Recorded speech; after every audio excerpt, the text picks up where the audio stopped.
업무 처리 그 요령을 개정을 할 때는 국민들의 권익을 해치지 않아야 되고요. 좀 법 테두리 안에서 평등하게 개정을 해야 된다라는 게 제 생각이거든요.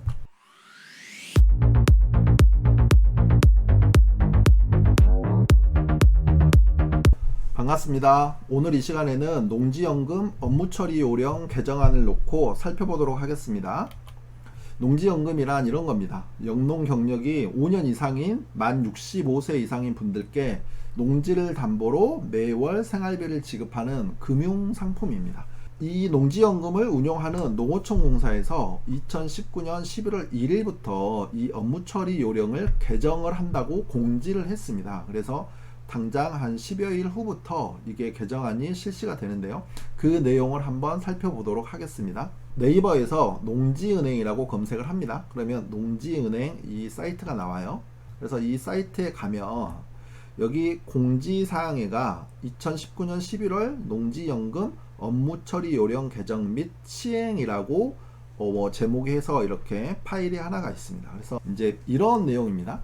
지금까지는 영농 경력이 5년 이상이 되고 만 65세 이상만 넘으면 농지연금 자격이 됐잖아요. 그래서 농지연금 자격이 되면 새로 취득하는 농지, 그러니까 농지를 새로 취득해서 농지연금에 가입하는 이 농지에 대해서는 제한이 없었어요. 어떤 제한이 없었냐면 첫 번째 거리 제한이 없었습니다. 거리 제한. 그러니까 부모님이 뭐 경남 산청에 살고 계셔도 경기도의 농지를 취득해서 농지연금에 가입할 수 있었죠. 이 거리 제한이 없었고요. 또 하나 보유 기간의 제한이 없었어요. 경매나 공매로 오늘 취득을 해가지고 내일이나 모레 한 달이나 두 달 후에 농지연금을 신청을 해도 됐었습니다. 근데 이 개정안을 보면 앞으로 이 두 가지를 이제 그 제한을 하겠다는 거예요. 그래서 어떻게 제한을 하냐면 자 보면 사업 대상자가 그러니까 농지연금 자격이 되시는 분이 2년 이상 보유한 농지여야지 담보 농지로 가능하다. 즉 농지연금에 가입이 가능하다. 이 얘기입니다. 그 다음 사업 대상자의 주소지 이게 이제 새로 생겼습니다.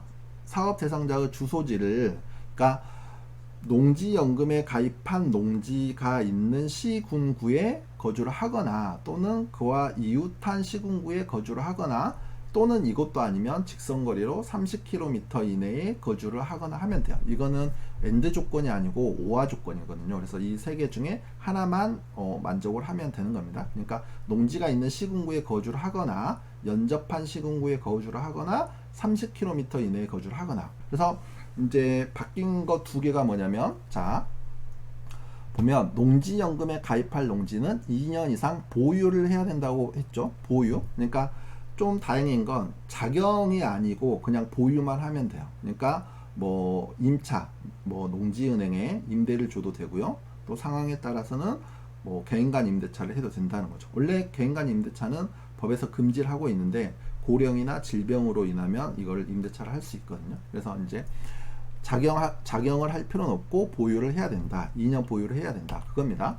자, 그 다음 농지연금에 가입할 농지는 거주지, 그러니까 농지가 소지한 시군구 또 붙어있는 연접한 시군구 또 이것도 아니면 직선거리 30km 이내여야 된다는 거죠. 거리 제한이 생겼습니다. 그러니까 집 근처에 있는 것만 해라 이겁니다. 자, 공매로 취득한 농지는 2019년 11월 1일부터 시행한다고 돼 있죠. 일반 매매로 취득한 농지는 2020년 1월 1일 이후 취득한 농지부터 시행한다고 되어 있습니다. 농지연금 업무처리 요령 개정안을 보고 아쉬운 점이 좀 있어요. 이런 겁니다. 2020년 1월 1일 이후 신규 취득한 농지로 하면 될 것을 그냥 다 이렇게 하면 된다는 거죠. 일반 매매로 취득을 하든 경매나 공매로 취득을 하든 이러면 될 것을 왜 경매와 공매로 취득한 농지만을 서둘러 11월 1일부터 시행을 하는가, 이런 아쉬운 점이 있습니다. 실제로 제 주변에 봐도 이제 11월이나 12월쯤에 뭐 신청을 해야지 라고 생각을 하고 있다가 이 그 업무처리 요령이 개정이 돼 가지고 아쉬워하시는 분들이 많아요. 그러니까 매매는 2020년 1월 1일 이후 신규 취득한 농지로 이제 대상을 정해 놓고 경매와 공매는 11월 1일부터 시행을 한다고 돼 있으니까 이게 너무 차별 아닌가요? 자, 그래서 이런 거죠. 경매가 뭐 어떤 특별한 행위가 아니잖아요. 특별한 행위가 아닙니다. 자, 그 책 중에 부동산 경매 실무 119라는 책이 있어요. 뭐 신창용 님께서 이제 공저로 지으신 책인데 그 책의 일부를 이제 가져와 봤습니다. 자, 경매로 인한 매각의 성질은 이런 겁니다. 지금 이제 있는 거는 사법상의 매매설과 공법상의 처분설인데 사법상의 매매설이 통설이고 일관된 판례 태도예요. 그러니까 뭐냐면 경매나 공매로 취득하는 것도 매매로 취득하는 거랑 똑같다라는 겁니다. 근데 지금 개정안을 보면 일반 매매 따로 경매와 공매 따로를 이렇게 차등해서 적용을 하잖아요. 시점이. 그러니까 그게 잘못됐다라는 거죠. 그게 좀 아쉽다라는 겁니다. 자, 사법상의 매매설 왜 경매가 매매하고 똑같냐면 이런 거예요. 경매에서도 일반 매매에서 인정하는 것들을 다 인정을 하고 있습니다. 미성년자의 매수 신청을 무효로 하고 있고요. 일반 매매도 그렇죠. 법정 대리인이 필요합니다. 또 아예 판례 자체가 매매의 일종이라고 판시를 하고 있어요. 92-15547입니다. 이 대법원 판례인 거죠.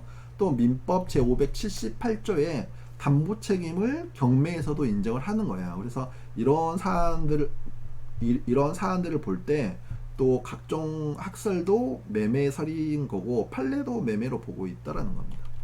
자, 방금 말씀드린 92-15574 판결이에요. 대법원 판례죠. 보면 뭐 민법 제578조 제1항 제2항은 매매의 일종인 경매에 있어서 아예 매매의 일종이라고 되어 있잖아요. 경매가.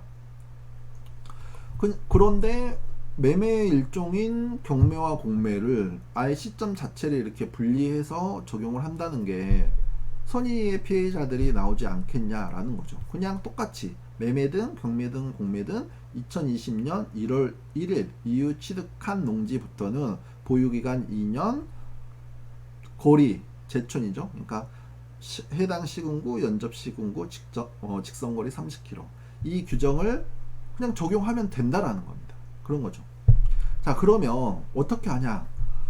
이게 그 운영 기관에서 규정을 이제 개정을 한 거라 저희들이 뭐 어떻게 할 수는 없는 거죠. 그 기관의 고유 권한이니까. 하지만 운영 기관이 업무 처리 그 요령을 개정을 할 때는 국민들의 권익을 해치지 않아야 되고요. 좀 법 테두리 안에서 평등하게 개정을 해야 된다라는 게 제 생각이거든요. 자, 그래서 농지연금 업무 처리 요령 개정안은 2020년 1월 1일 이후에 신규 취득하는 농지부터 적용을 하면 된다. 이러면 깔끔하잖아요. 그러면 2달 10일 정도의 준비 기간이 있으니까 이 기간에 사람들이 인지를 할 거고 대비를 할 거고 또 대책을 마련을 할 거 아닙니까? 근데 18일 날 공지를 해서 그것도 농어촌공사 홈페이지나 농림축산식품부 홈페이지도 아닌 농지은행 포털 사이트에만 그냥 조그맣게 있어요. 검색을 해도 안 나옵니다. 그냥 공지 그 게시판을 찾아가서 봐야 돼요. 그래서 너무 이렇게 알리지 않고 갑작스럽게 이렇게 시행을 하는 건 좀 문제가 있다라고 보는 거죠. 자, 그래서 이제 어떻게 해야 되냐 그런 거죠. 갑작스러운 시행으로 이제 미처 대비하지 못하신 분들 있습니다. 제 주변에도 몇 분이 계시니까 그래서 좀 그분들 보면 안타까워요. 너무 이렇게 하고 있거든요. 그래서 그런 분들은 관련 기관, 그러니까 농어촌공사에서 운영을 하는 거잖아요. 그래서 농어촌공사하고 그다음 농어촌공사 그 위에 국민권익위원회 등의 상급 기관에 적극적으로 민원을 제기할 필요가 있어 보입니다. 어떤 민원이냐면 뭐 이거를 개정하는 거에 대한 민원이 아니고 왜 경매와 공매로 취득한 농지만을 서둘러서 11월 1일부터 시행을 하느냐. 이것도 똑같이 2020년 1월 1일 이후 취득한 농지로 통일해서 적용을 해라. 그러면 이제 지금까지 10월 정도까지 경매로 낙찰 받으신 분들은 올해 안에 신청을 하면 되는 거잖아요. 관련이 있으신 분들은 적극적으로 민원을 제기해 가지고 권리 행사를 하시면 될 것 같아요. 그렇습니다. 자, 오늘은 여기까지 하겠습니다. 여러분의 멋진 농지연금을 응원하겠습니다. 감사합니다.